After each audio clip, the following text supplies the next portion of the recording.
Упокой, Господи, душу усопших раб Твоих, родителей моих, сродников и благодетелей, Данила и всех православных христиан. И прости им все согрешения, вольные и невольные. И даруй им Царство Небесное. Я все, что смог, все сделал, малыш. Абсолютно. Больше от меня уже ничего не зависит, но я и так знаю, что ты на небесах. Царство тебе небесного.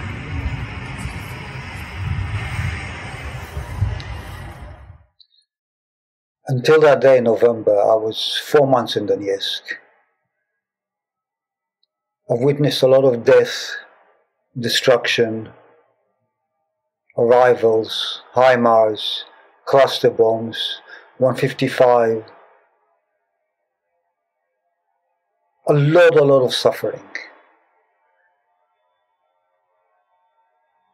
But until that day, I personally did not know anybody who died.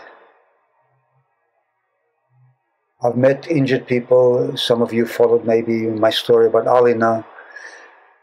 I've talked to injured people. I've talked to people who their houses have been destroyed. But I didn't talk to anybody who died. And I know that sounds a contradiction. How can I talk to anybody who died? But that's what happened in that day in November. We were covering the site here that was hit by a Himar. It was the welfare ministry of Donetsk, where basically it houses the social workers. 2 Himars fell. A lot of people were trapped in the building. The stairs, as you can see here, collapsed. People were buried under the rubble. And part of the rescue in Donetsk is just a groups of young people who connect on Telegram. And one of these groups rushed to the site. There were kids between the age of 15 and 17. One of them was Danil. Danil helped with the rescue. He saw a lot of destruction inside. They were pulling injured. They were pulling dead. And then at the square,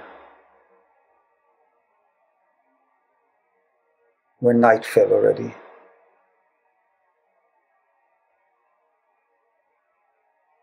I interviewed Danil. I asked him some questions and he spoke about what he felt.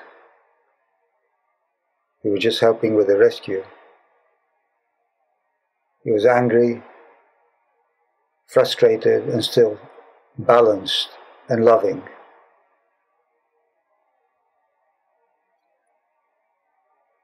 Five minutes after I interviewed him, while I was about 60-70 meters from him, another rocket fell. Danil was hit by that rocket while he was protecting his girlfriend Alexandra. He wasn't 17 years old yet.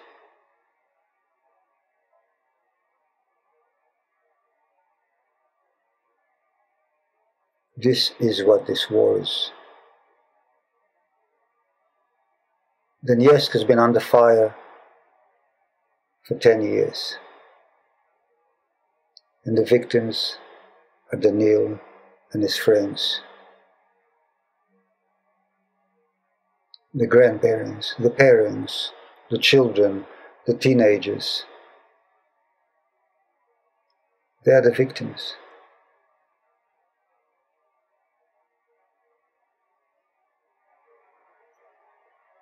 I want to bring you here a short glimpse into the life and death of a local hero in the heroic city. His name is Danil,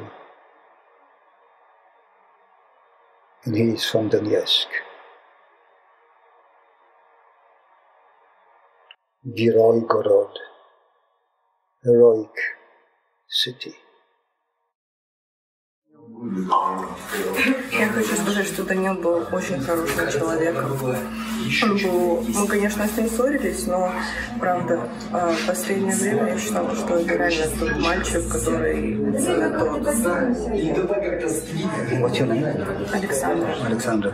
Please, I mean, look at this. I mean, Danil saved her life because he was a hero. This is a city of heroes. It's a heroic city. And this is the movie I'm making about Danil. It's a hero and a heroic city. He saved the life of his girlfriend. They are both not 18 yet. Just get it in your heads. They are not even 18. I know this is a very sensitive moment. Do you have something to say to the audience in the West? That my country, all the countries in the West that supply the weapons that killed Danil. Что ты бы хотела сказать западной аудитории, потому что все западные страны поставляют сюда оружие. Вот что бы ты хотела сказать западному зрителю? Посмотрите сами, что вы творите, и подумайте. Знаете, мы его всегда учили, что та сторона, что эта сторона, как бы мы все одинаковы. То есть мы никогда не были против людей этих, никогда не думали, что такое будет. Ну, он, можно сказать, как не любил этих людей за уничтожение мирного населения, страдания детей. Много погибло у него. Были ребята, которые друзья на этой войне, постарше его, которые. Я не знаю, что сказать еще. Хотелось бы, чтобы одумались с той стороны, как бы прекратили это все, что я не знаю, что перестали умирать люди, дети. Ну, все, что я могу сказать. Это мои стены. Этот дом его берег. Я всегда ему говорил, что отсюда уходить нельзя. Он нашел девочку в городе, я был против этого. Местных абсолютно хватало бы за головой. Но у него появилась первая любовь. Все. Здесь я считаю как опасный район, но мои стены меня здесь берегут. И уезжать отсюда я никуда не собираюсь. Этот дом строил мой дед. Потом здесь жил мой отец. Потом здесь жил я, живу. И естественно здесь, получается, бегал он, когда он был маленький. Почему я должен куда-то отсюда уехать? Это все давно можно было закончить. Еще в 2014 году. Это не надо было начинать. Надо было просто подписать. Никакой клочок земли не стоит количества таких убийств. Обычному обывателю я не хочу сказать, чтобы никто не испытал то, что я испытываю сейчас. Души нет. Ее просто разорвали в клочья. Ради чего я жил. Теперь я просто уже, я не знаю, зачем спать, зачем просыпаться. Thank you very much. Спасибо вам. Спасибо вам за то, что вы показываете это. Пускай они увидят там, что здесь происходит. Пускай откроют свои глаза. Я просто хотел жить. жить со своим сыном, со своей дочкой. Вот чего я хотел. И любить свою жену. Больше ничего не надо было. Где-то, наверное, в километрах 2 от центра гуляли, и вдруг произошел этот взрыв.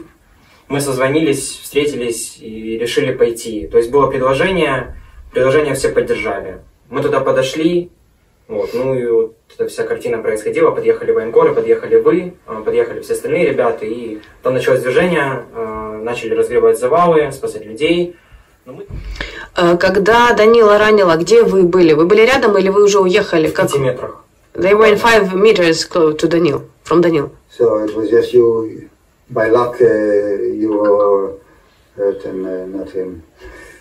What do you have to say to the world? You know, I asked you, I remember I asked you that evening also, but only Danil was willing to answer. What do you have to say to the world? I mean, they're supplying weapons that kill kids. And in the Western media, they're saying these weapons are supplied to save Ukraine from Russian fascism and things like this, but they're supplying weapons that kill kids. What is your personal message to the world? To the children, or to the young people on the other side? То же самое, что говорил мой лучший друг, то, что гореть им всем в аду, и то, что не нужно этого делать. Вы просто истребляете русское население, в этом нет никакого смысла. Нужно это все просто заканчивать и приходить к миру. И Запад воюет не своими руками. Запад воюет чужими руками, и у них нет войны, а мы умираем. Дети умирают, мой друг погиб. Парень, в этом году я похоронил 2 своих друзей, еще один парень пошел служить и тоже погиб. Лучшим, позитивным, верным другом он был, очень сильным, и будет в наших сердцах. I was in Ukraine in 2019. The people, I cannot even say the difference between Ukrainian or people here as the same people. You know? Да. У меня мать украинка, а отец русский. Отец с Курска, мать Сум. Кто я по национальности? 2 страны, Украина и Россия, они одинаковые. Он был лучший. Хила? Сильный духом, добрый. Помогал мне во всем. Что вы почувствовали в тот день, когда все это случилось? Я не могу вам описать даже, что я почувствовала. Я надеялась до последнего, что как бы все будет хорошо. Потому что первые 3 суток, ничего даже не говорили. Просто говорили, что крайне тяжелое состояние. You have a child also? У вас же ребенок есть, да? Маленький ребенок, 1 год и 9 девочки. Как лестница его. Year and 9 months, yeah. How do you feel to raise a child in basically it's a city and war? Как вам растить ребенка в городе, в котором война? А кому мы нужны? Есть какой-то выбор? We have no choice. На сколько времени, если уезжать, насколько, куда? We have nowhere to leave. We have no choice. Do you feel afraid for the child? Вы боитесь за своего ребенка? Конечно. Sure. Ну а как я могу оставить, допустим, уехать родителей здесь? We cannot leave our parents here, our home here, so there's no other choice. I remember Poroshenko promised that the children of Donbass will live like rats. Порошенко обещал, что мы тут будем в подвалах сидеть, и дети в подвалах. Ну, Владимир Александрович тоже говорил. Ну, Зеленский promised too, that the war will be over, so. Просто единственное, что я хочу сказать, наверное, я не знаю, как буду жить его дальше дети. Это не деньги, это просто отмывание рек крови, будем так говорить. Как вообще с этим жить дальше, я не знаю. Я тоже думала, что мою семью это обойдет, и мы тоже с Даней, когда он еще был живой, разговаривали о том, что вот скоро наступит мир. So good day, everybody. Yeah, we're back at the site where Danil died, where Danil was hurt. He actually died. He died a week after. But this exact place is where I interviewed Danil. Now you have to understand. One Himar hit there, in that corner, and one Himar hit there. Danil and his friends were helping actually over there to get people out of the rubble. And as you can see, I'm showing you on the video also the ladder. The ladder was pulling the people out. So I talked with Danil here. He was surrounded with some of his friends. They were all pumped up, fired up. They were young people. They just saw dead bodies. They just saw injured people. They were full of anger to what's happening, which is totally natural. Then I finished my interview. I walked here and like you heard now, an anti-air came. So we all went in that corner there and we hid. We just crunched down because the anti-air actually hit a missile. Past 2 minutes, we started walking down here. So we start walking down this hill.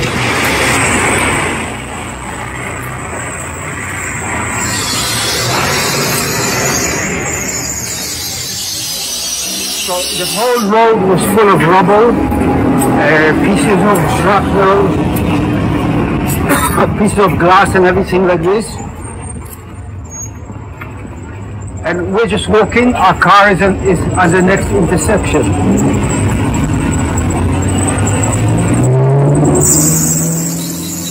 About when we're here, the second time I hit. Look how close. That was the distance, that was the God, that was the luck. Danil and Alexandra, his girlfriend, were hit there, and some other people. And Sasha and me just bailed out, we ran to the car. The rest is history. You know, Danil succumbed to his injuries. After a week, apparently half his head was out. He really never stood a chance. He was in coma. That's how it is. This is the center of Donetsk. The light just came up. Okay, exactly to show, because there is light at the end of the tunnel. And God works in a mysterious way. Maybe it was Danil's moment, I don't know. But Danil was taken away, 17 years old. He didn't do anything. Again, this is not war, this is terrorism. Total destruction at the center of Donetsk. We're waiting for some rescue to come here. We are still not clear about, there's people here under the rubble. People are yelling for help. Oh, here's one woman that just got out. People are stuck in the rubble. Casualties, arriving some equipment here. The terror continues on Donetsk. This is terrorist campaign. This woman was taken out from the destroyed building. Yeah.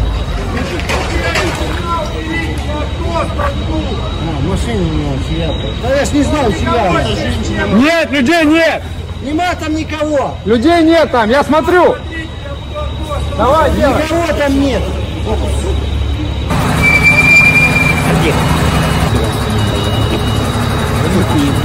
Извините, ребят, я пройду там, где там живу, я пройду аккуратненько около меня. Сюда вступить. So we see the people are being now evacuated. It's the only way to get down.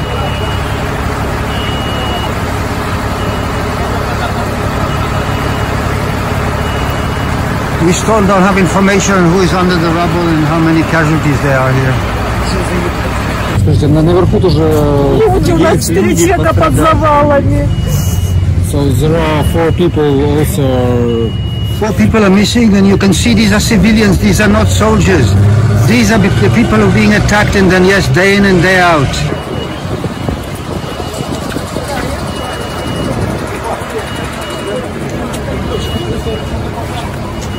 Yeah, we can see that she's injured.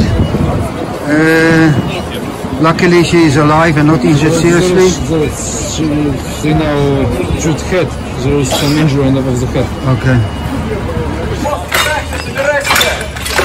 So the rescue teams are trying to make their way in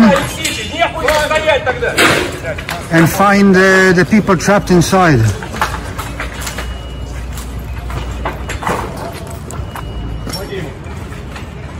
We got information that these rockets that fell today are Himars. They're supplied from where I come from my countries.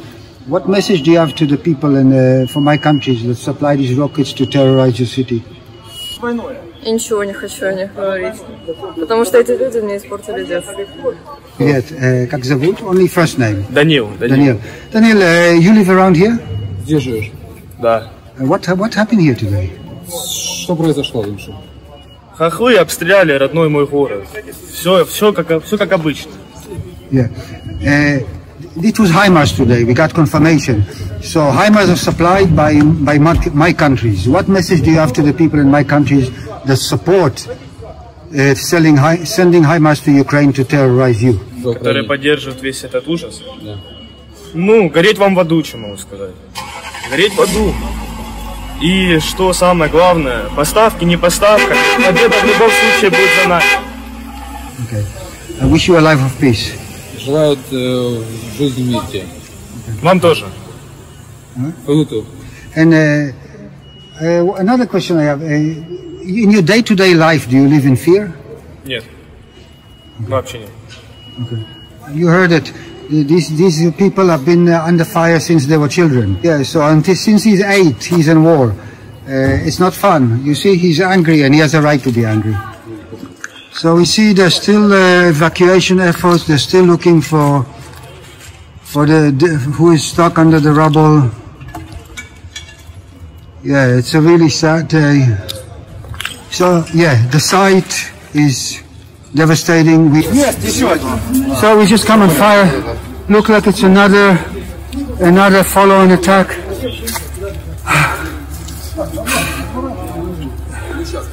We thought it was over because it's been already 2 hours. But yeah. We just been fired upon. Yeah, everybody, can you see all the I actually thought we were going home. I turned the camera off. We were fired upon. You see everybody ran out for cover. We're waiting here near what we consider to be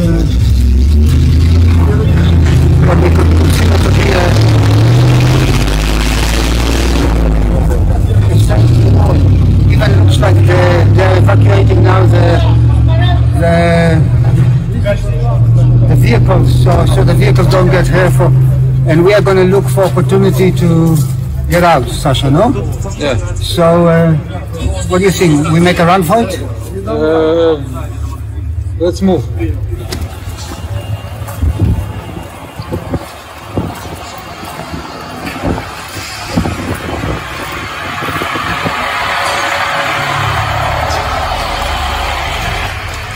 So it was another attempt to hit the city. It looks like actually the anti-air had a success in getting it, so that's why you can see the people here are more relaxed.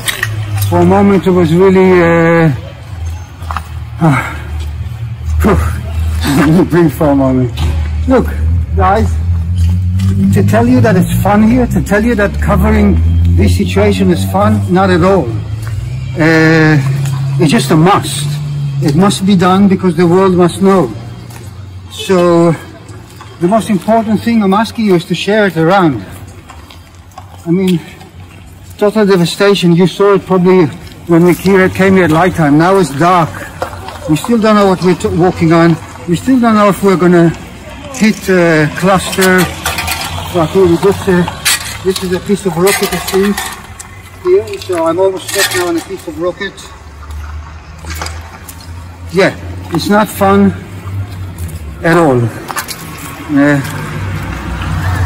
We see some people in a hurry.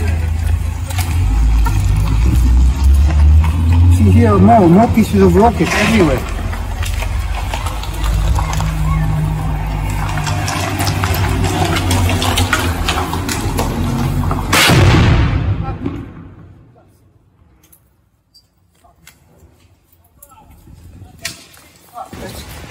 Here. No, the back. Take it back. So, another rocket hit nearby. Let's get into a house or something. Is this our casa, sir? No, it's not close. I see this. You see the smoke up there. It was right there where we left now. Oh, fuck, let's get out of here. So we are here. This is where Danil is buried. I was the last person he spoke with. You know, he was brave enough. He was not brave enough. He was brave to come and help people that were trapped in the rubble after shelling. And due to his bravery, he died. Again, he was 17. He should be partying. He should be having fun. He should be playing hockey. He should be doing all these things. But no, he was running around the city with his friends, helping people who were struck by a Himar missile. A Himar missile supplied by the United States of America. And now he's 6 foot in the ground. Something for all of us to think about. Rest in peace, Danil. You're probably in a better place. We human beings need to learn better ways to solve our conflicts, to solve our differences. Because this is not the way. And you can see the last half an hour that we have been here in the cemetery, there's actually non-stop fighting. Again, you can hear it. These are sounds of war. And in war, people die. Mostly innocent people.